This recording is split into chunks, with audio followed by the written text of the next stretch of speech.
Yang mau nyobain nastar tapi versi cake, cobain deh bikin yang satu ini. Ini tuh bikinnya super gampang, bahan-bahannya juga ekonomis tapi rasanya mewakili banget nastar gitu. Penasaran gimana cara buatnya? Ditonton aja sampai selesai dan yuk kita mulai bikin. Hai semua, balik lagi channel Nimnur Islamia Muksin. Kali ini aku mau bikin leker Holland nanas. Di sini aku mau mix dulu nih butter, margarin dan gula pasir yang dihaluskan atau di blender. Terus aku juga mau tambahin 2 butir telur. Juga aku tambahin sedikit aja vanila pasta atau mau pakai vanila bubuk juga boleh. Di sini aku pakai butter margarinnya seimbang. Boleh juga tuh pakai Blue Band Cake and Cookies atau Palmia Royal. Jadi dia udah ada kandungan butternya gitu. Atau kalau mau pakai butter dan margarin terpisah juga nggak apa-apa. Kemudian di sini aku mau mix menggunakan hand mixer dengan kecepatan bertahap aja tapi pakai kecepatan tinggi ya. Di sini prosesnya sebentar kok sampai dia lebih creamy aja, sedikit mengembang dan warnanya nanti akan lebih pucat gitu. Jangan lupa juga sesekali diratain bagian pinggiran-pinggirannya karena ini tekstur adonannya kental dan berat serta lengket, pastinya yang nempel di pinggiran gak bisa jatuh ke bawah ya. Jadi harus ada tahapan ngeratain kayak gini beberapa kali, 2 atau 3 kali lah supaya semuanya teraduk dengan sempurna. Tapi proses ini sebentar aja sampai dia bener-bener creamy kayak begini. Setelah itu, setelah selesai kayak gini, aku mau matiin aja mixernya. Terus aku mau masukkan dulu bahan keringnya. Di sini aku pakai tepung terigu protein sedang atau segitiga biru yang biasa kita pakai atau merek apapun ya boleh aja. Terus kemudian masukinnya juga bertahap sambil diayak separuh-separuh. Terus aku juga tambahin susu bubuk sebanyak kurang lebih 50 gram atau kalau misalnya mau pakai jengkau saset itu boleh 2 saset. Terus kemudian di sini sambil diayak nanti kita aduk bertahap menggunakan kecepatan rendah aja supaya nggak overmix dan nggak terbang-terbang juga tepungnya, pelan-pelan ngaduknya. Mau diaduk pakai spatula atau balon wish juga sebenarnya nggak apa-apa sih. Terus kemudian nanti kalau setelah ini rata baru kita ke proses selanjutnya ya. Oh ya, jangan lupa siapin juga loyangnya. Kita pakai loyang persegi ukuran 20x20 atau kalau mau pakai ukuran 22 boleh juga, tapi mungkin nanti akan lebih tipis aja cake-nya. Terus jangan lupa panasin juga ovennya. Kita mau masukin atau manggang itu setelah ovennya panas 15 atau 20 menit setelah oven panas. Terus ini udah masuk semua bahan keringnya, tinggal diratain aja. Dan setelah rata aku mau bagi 2 jadi supaya nanti selai nanasnya ada di bagian tengahnya.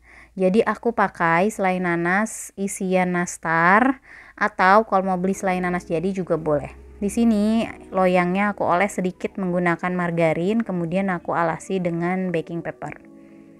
Kemudian setelah rata, setelah dialasi dengan baking paper, sebagian separuh dari adonannya itu kita tuang di sini. Untuk selai nanasnya sendiri boleh aja pakai selai nanas yang dijual untuk isian nastar, itu dia akan lebih kering dan gak berair.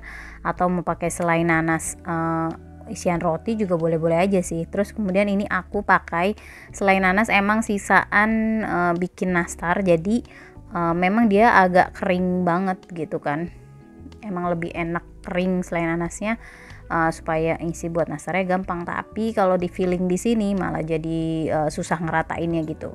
Ini sebagiannya udah aku tuang, terus kemudian aku ratain dulu. Baru kemudian aku semprotin selai nanas di atasnya sambil diratain aja ke seluruh bagian. Dan memang sisaan selai nanasnya juga nggak banyak-banyak banget.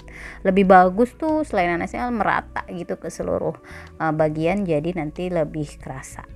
Lalu sebagian adonan lagi dituang lagi di atasnya dan diratakan lagi. Setelah ini setelah rata boleh dikasih motif seperti ini, kemudian dioles dulu sebenarnya pakai kuning telur 1 butir aja. Tapi aku lupa, jadi aku toppingin dulu baru aku ingat kalau ini tuh belum dioles kuning telur. Jadi abis topping baru kuning telur. Padahal seharusnya kuning telur dulu baru toppingnya. Oh iya, aku juga nggak pakai olesan kuning telur, tapi aku pakai olesan yang udah jadi siap pakai gitu. Warnanya akan lebih kuning gitu ya. Tapi menurut aku sih pakai kuning telur aja cukup sih. Setelah ini aku taruh lagi topping di atasnya supaya nggak ketutup warna kuning semua, baru kemudian kita panggang.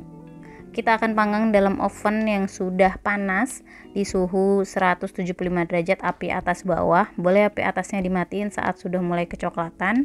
Lamanya sekitar 35 sampai 40 menit, sesuaikan aja dengan oven masing-masing. Di sini aku taruh di rak paling bawah. Boleh juga lakukan tes tusuk, kalau udah nggak nempel di tusukan berarti dia udah matang. Nanti hasilnya pun dia nggak kering banget kayak nastar gitu ya. Tentunya dia akan lebih lembab karena kan dia bentuknya cake dan dia juga lebih tebal gitu. Ini kurang lebih prosesnya seperti ini. Dia akan lebih meninggi sedikit, mengembang sedikit, dan setelah matang kita diamkan dulu aja sampai lebih hangat, baru kita angkat.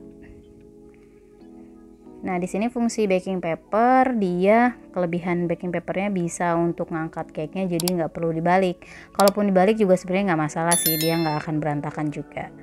Setelah ini kita potong ya. Ini rasanya yang seperti aku bilang di awal, rasanya tuh kayak nastar tapi versi cake gitu. Jadi kayak berasa makan nastar tapi simple aja, nggak pakai ngebulet-buletin.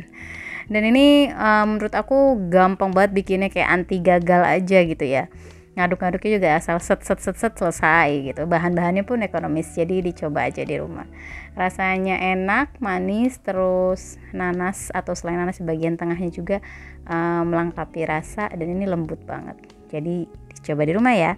Boleh tulis juga di kolom komentar yang punya ide variasi cake apa lagi, siapa tahu kapan-kapan kita coba bikin di sini. Thank you for watching. Bye bye.